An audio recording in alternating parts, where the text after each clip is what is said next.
All right, good morning, or good afternoon, or wherever the hell you are. What's up? Welcome to episode number 3 of Dad's House Podcast. Episode number 3. Can you believe we made it all the way to 3 already? We haven't been canceled yet. We haven't been canceled. We haven't killed each other. That's all fantastic. Look at last topic. We might get canceled today. It's possible.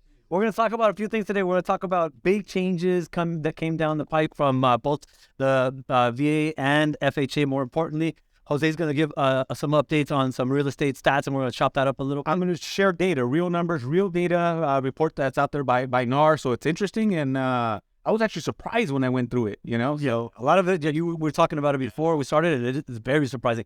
And then we're going to end up with the possible cancellation. We're going to talk about the Chris Rock Selective Outrage comedy special aired on it. And we're going to relate it to a Dad's House topic, which is how to talk to your kids about bullying. I hate bullies. I hate bullies. We say now that we've seen the response from Chris Rock, is Chris Rock now the bully, or is he still the bullied? I think the tempo now goes to Chris Rock, and likely that's gonna be the final word. But let's jump into. I love it. All right, so first, go ahead. Let's get into the boring stuff. The boring. This is not boring. This is why we're doing this. Remember when we decided let's do a podcast, I said no business talk, no mortgage, no real estate, only fun. I think it's real. I'm kidding. We are in some senses real estate experts, right? Me on the loan side, you on the real estate. Designing for 16, 17 years. And doing for 16 years. So we are experts. We got to bring that to the table. We have to bring. If we weren't experts, we would be out of the business already. So we are experts. For sure. All right, so bring it up, the topic, and I kind of chop it up. Let's start first with the VA funding fee. The VA funding fee has moved down. It's not a significant amount. I guess any amount is significant because they haven't changed what's called the VA funding fee. This is the fee VA forces lenders, buyers really, to pay on top of the normal amount of their loan. So, right, VA is known for having 100% financing, but it's really usually a little bit more than the 100% that a person finances because you have to lop on top of it. You have to put on top of it the VA funding fee, unless certain circumstances are met. It used to be 2.3%. It has moved down to 2.15%. I did the math on a $600,000 house. It's not a huge amount. It's you go from $13,800 to $12,900. It's something. What's significant about it is that the VA hasn't changed that fee in a long time. So it sounds like the savings now is about $1,000? A little bit less than $1,000 on a $600,000 calculation. Yeah, so it's not that big of a news, but it is a piece of news just for the fact that it's happening. Let me piggyback off that VA. Yeah. You know, I know the data. I studied it. I'm a data cruncher now. Yes. A lot of people think I'm crazy for it, but do you know what percentage of buyers last year in 2022 used their VA loans and their VA benefit? No, I do not. You take a guess. Oh, you mean of the potential use? Not potential. What was the percentage of VA buyers? Of VA buyers in last year's market? Over 5 million homes sold. I'm going to say 5%. By the way, those that don't know, Ernesto's serving in the military. So that's it. Very disappointed, Ernesto. Very disappointed. The actual number, now it's a small sample. Yeah. It's a sample of, I think, over 1.3 million people were researched, on this topic. 22%. Wow. It's substantial. Now, that's much bigger than I thought. That's a big piece. Now, I'm not surprised. The U.S. is a country that likes wars. There's a lot of veterans. There's a ton of it. No, I'm just kidding. No, there are millions. But I believe that program is the best loan program that exists. Am I right there or am I wrong there? No, bar none. It's 100%. I was just telling that to a client this morning. You would be hard-pressed to find a better loan for somebody who can use it than the VA loan. It's a loan that I've used as well. All right. So 22% VA buyers. Kudos to you. Much bigger, much more significant number than I would have thought. So thank you for that. The other bigger piece of news that came down the pike is the FHA's mortgage insurance, their monthly mortgage insurance premium. Yeah, this was exciting. Oh my God. Yes, it is. Honestly, it is because it represents more buying power for your average FHA buyer out there. The FHA charges mortgage insurance in two ways. They have what's called the UFMIP, the upfront mortgage insurance premium, which is just, again, like the VA funding fee.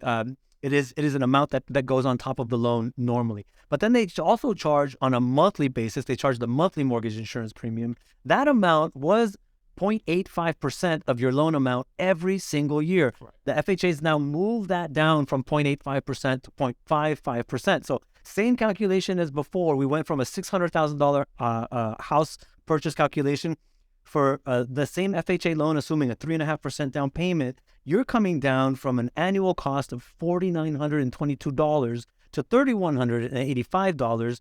More importantly, you just went from paying $410 a month in mortgage insurance to $266 a month in mortgage insurance. So what you're trying to say is the following. You're saying all that to say what? To say that you just gained about $20-something thousand in buying it, or you got a cheaper payment out of it, whichever you want. So instantly overnight. By the way, is this active and available to the buyers now? Yeah, you can begin your loan now. You have to fund after a certain date, but you can begin your loan now. Okay. So a buyer that qualified for $500 yesterday, without this program, that this MIP insurance change, now may qualify for about $520 if everything else is the same. That's correct. Yeah, given a bunch of circumstances, we can't go into all details here, but yes. I'll take that in an overbidding market, in a down market, that could cover the closing costs.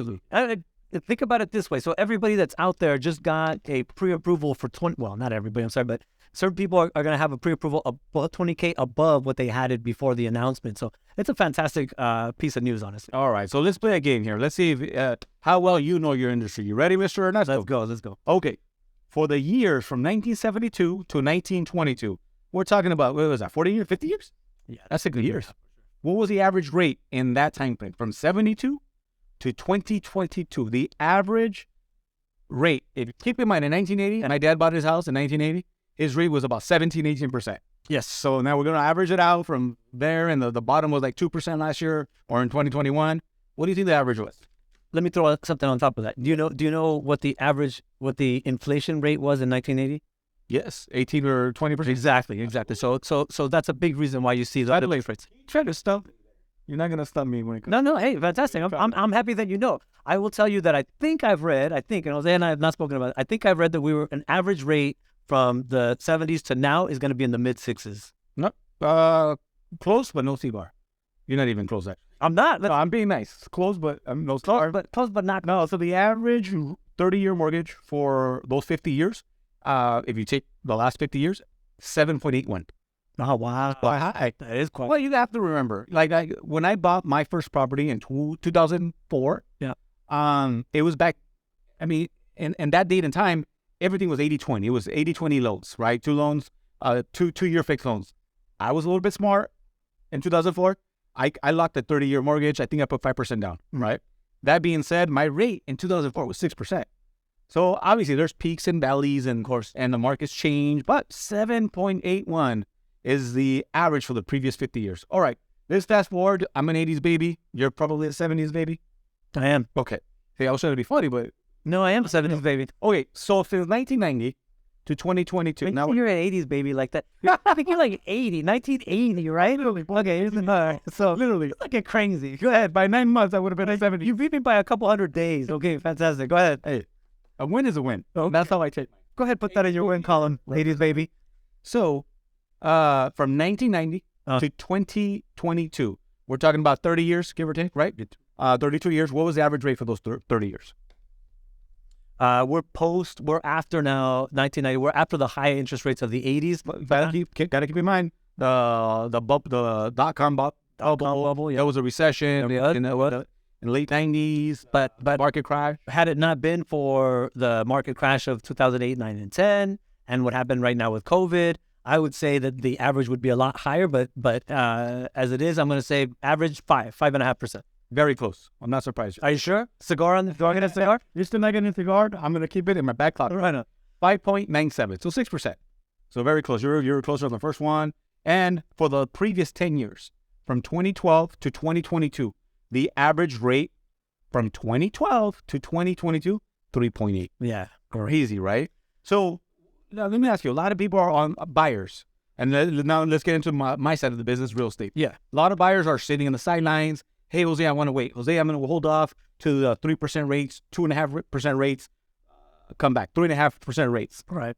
Do you think, given this number, this data, historical data with mortgages, are 3% rates coming back? Or 4%? No. You think 4% rates are coming back? I think it's possible that we're going to see into next year at some point the rates go into the 5s, and maybe we drop into the low 6s this year. Maybe, right? A lot of things will depend on whether those things happen or not. But no, the days of the 3% rates, those are gone, barring something else. Because you have to remember that the reason that we get to be in 3% rate, and in some cases 2% something, right? The reason that we get to be in those situations is because some bad crap is happening in the world, right? Either markets are crashing, you're in a deep recession, and the government is literally trying to keep the whole thing from falling off the cliff, in both the case of COVID and the Great Recession of 2008, 9, and 10. So for us to, this is how I see it at least. Would I as a loan officer love to have 3% available to me all the time?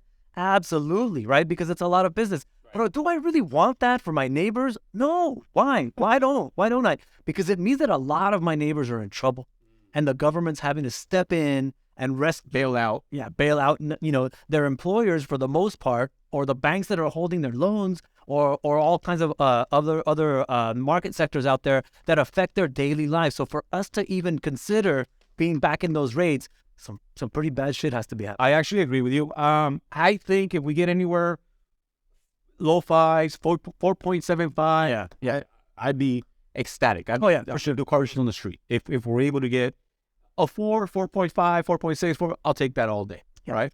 Can I ask you a question? Sure. This is the advice I'll tend to reach out to people with. So investors especially, right? And investors especially, when they look at property, they more look at that property from a, what's the return on the total money I'm spending over here, right? So return on investment. What does my return look like? Do investors care so much about the interest rate if they're getting a good return?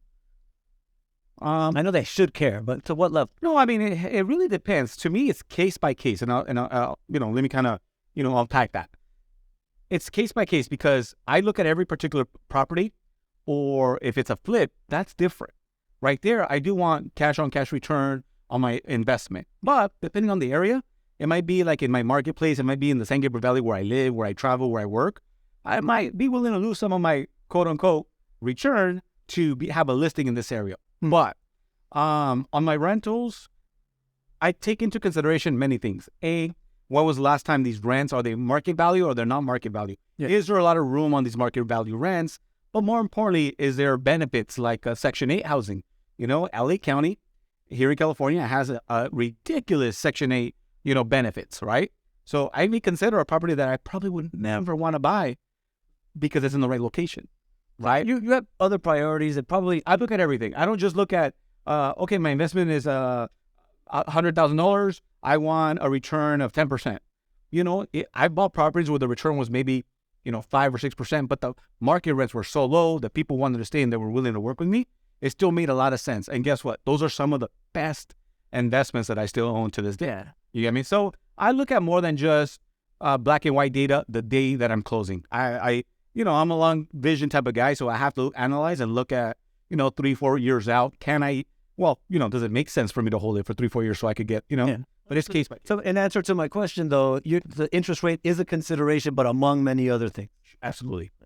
Like right now, I'm not really buying rentals where those rates are looking like a 7.5%, 8%. It's harder to get a return on that. Yeah. So it's got to make some crazy, some numbers have to jump out the paper for me to, want to make a move right now on certain investments, right? All right, so let's get into the fun stuff. By the way, I'm looking forward to this. Go ahead. Last question regarding real estate. Yeah. The average age of the typical first-time buyer last year, what was it? I'm going to put it like in the high 30s. 36, 37%. Bro, 38. You literally hit the nail on the head. It is 36 years old. 36. And that's actually up from 33 the previous year. Yeah. So I don't know what's happening. We got older. We got smarter, maybe wiser. Yeah, we have a lot. You and I talked about this before. We have a lot fewer first-time home buyers in the market, which means the people who are buying are more mature. I actually want to make a separate reel regarding that. Yeah. But yeah, that number is actually 26%. Wow. 26% of all sales last year were first-time buyers. Anyways, we could spend all that podcast. That is a very, very significant number, though. You know what I wanted to spend the rest of this podcast talking about? Yeah, I do. You do. Okay. By the way, did you guys get a chance to watch the Chris Rock special on Netflix? Yeah. Selective Outrage. By the way, that was the perfect title. Oh, yes. He was very selective. where he was going to run and take his outrage that gym. OMG. I sat there with my wife and one of my daughters, and, he cussed us. He talked about, sexual things throughout the show, and my daughter was, I'm telling her, hey, baby, earmuffs. You have to be, don't lose ears. But that's not what I want to talk about. I want to talk about, by the way, that doesn't make me a bad dad. It does not. No, it's just showing my daughter that there's comedians that are so talented that no matter what, you got to watch them. No, come on. I just totally disagree with that, but it does not make you a bad dad. Let's go. I'm not a bad dad, that's for sure. But just going back to the title really quickly, selective outrage. Yep.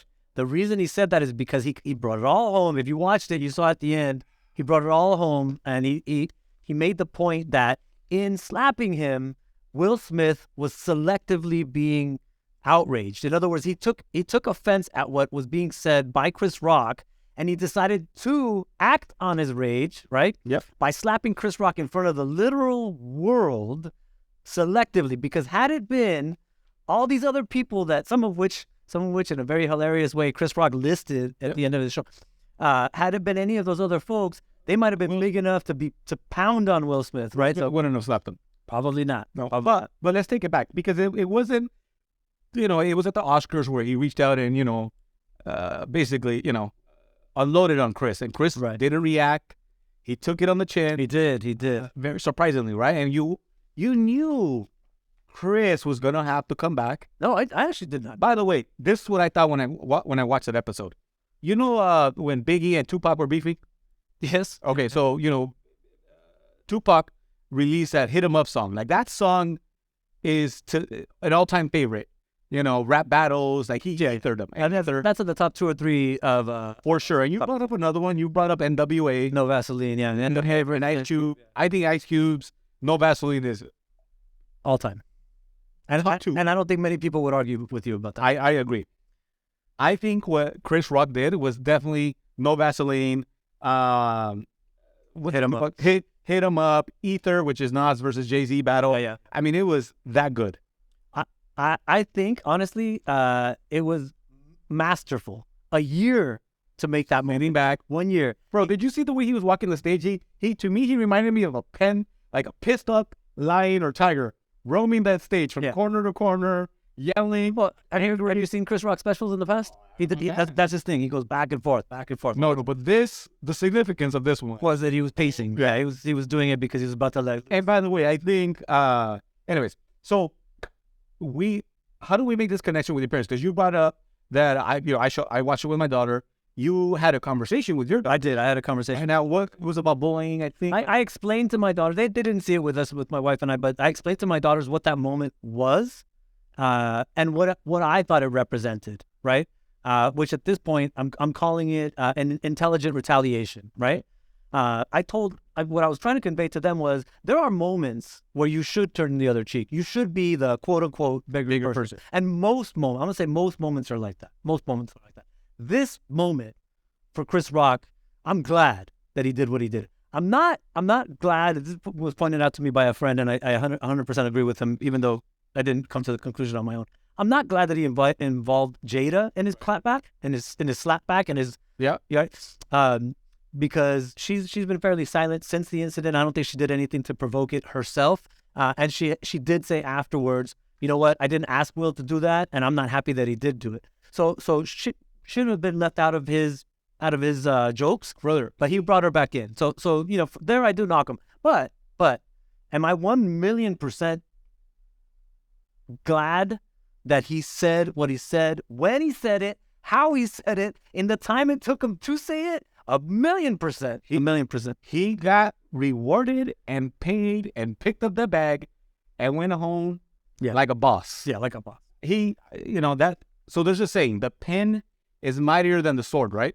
The slap in this case. The pen is mightier than the slap in this case. Mightier than the slap. But, man, those jokes, he had a year to perfect them, the timing. Are you kidding me? One thing that some folks may not know is he's actually been clapping back for a little bit, but in small stages, right? He's been on comedy tour since then. And he has number 1, number 2. What does a good comedian do though? They do practice that stuff on the road, and then when it comes up to their big special, everything that's worked on the road is what they bring to the big special. And in this case, man, he unloaded. Okay, so you're married. I'm married. Been married a long time. Jada, what happens to Will next? I mean, where does that go? I mean, is it just he's probably going to win an Oscar for that Emancipation? He's not going to win an Oscar for that. I think he deserves it. That movie was amazing. It was good. He's right? going to win an Oscar. Yeah, he pissed them off. But yeah. I mean, I think there's something to be said here. Keep your tea. Keep your business, your personal business. Oh yeah, like that. Like, hey, you're gonna cheat or you broke up and you dated. I mean, they went on the red table talk or whatever that was. They did. He was crying.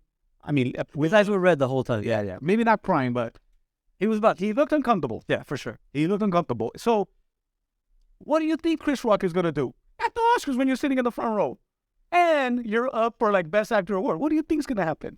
Yeah, I don't know. So I land on the undecided about whether comedians, just because by their nature, because they are comedians, they have the right to talk about every damn thing that they want. I'm not exactly sure about that. But given that Chris Rock decided to bring it up, whatever, it did not. Whatever that guy's mouth would have said that night, almost whatever, it did not equal.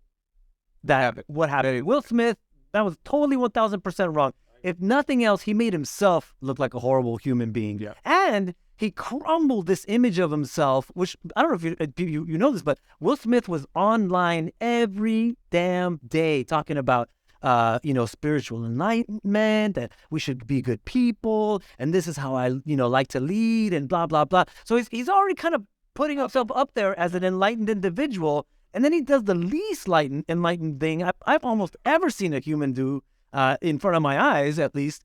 And so for him to knock himself down, that number one, retribution was coming. I hate to say it, payback in this case, required, was a motherfucker. Required. I mean, we could cuss here, but that payback was wow. Yeah, for sure. Chris Rock, kudos to you. Great special. Wow. Yeah. Yeah. So one of my kids saw it. Your question was, what does Will Smith do after this? Yes. Where does he go from here? Retire. Oh, it's over, man. Wow. Okay. So he basically Roger Clemens him, Barry Bonds him. You've been proven a fraud. You're done. It's game over. I don't put redemption past anybody, and I'm sure he sometime from now, like 10 years from now, Will Smith may be able to come back, do a special, talk about it all, some Barbara Walters type of personality, maybe resuscitate him, and then all of a sudden some stuff starts to happen for him. But I think that's a long time from now. See, I don't think it's a long time. In this day and age, instant gratification, the reality is, us people in general, we're forgiven by in nature. We are. We like the memes, we like the jokes, we like the talking shit. I mean, we're only a year in. Yeah. I think 2-3 years from now, this is forgotten, right? I do think the sting of Jada and the talking about her entanglement and that word in our new dictionary, in our new, everyone's dictionary. Jada, just for everybody, Jada used the word entanglement to AKA I had that with somebody else. This guy with somebody else. Yeah. So I think that's gonna, run its course a little bit longer than this Chris Rock special, but it's infamous now. It's there. It's the Oscars. It's Hollywood, right? Yeah. I'm excited. I'm glad that I saw it, and it's a great case study for me. Never to be a bully. Yeah. Right. Especially somebody that's got a powerful pen and has access to billions of views to destroy yeah anything past a punch. Are you kidding me? I like I said, I think it was masterful. I think he's to be congratulated. I don't hold back any, there's no possible way you can look at Chris Rock and say, well, now you're the offender. No. Yeah. So wait. All right. I think with that said, friends, thank you for tuning in. If you like it, please follow us, subscribe, comment, and engage with us. On the comments, reach out to Ernesto. Give Ernesto a follow. What's your handle, by the way? I don't even know what it is. Everywhere, I'm at Ernesto Home Loan. Yeah, I'm not everywhere. I think I'm Jose Manage or Jose Vismar. But with that said, guys, thank you. Stay tuned for episode 4. Dad's House coming soon. Yeah, very soon. Next time, I have something that I want to dive deep into the parenting and dealing with a blended family. Bro, I have a story to share. I want to hear it. Yeah, I want to jump out a second floor building. Actually, we're in a second floor building right now. That window right there. Yeah, well, That being said, look forward to sharing that and much more. Episode 4. Bye, guys.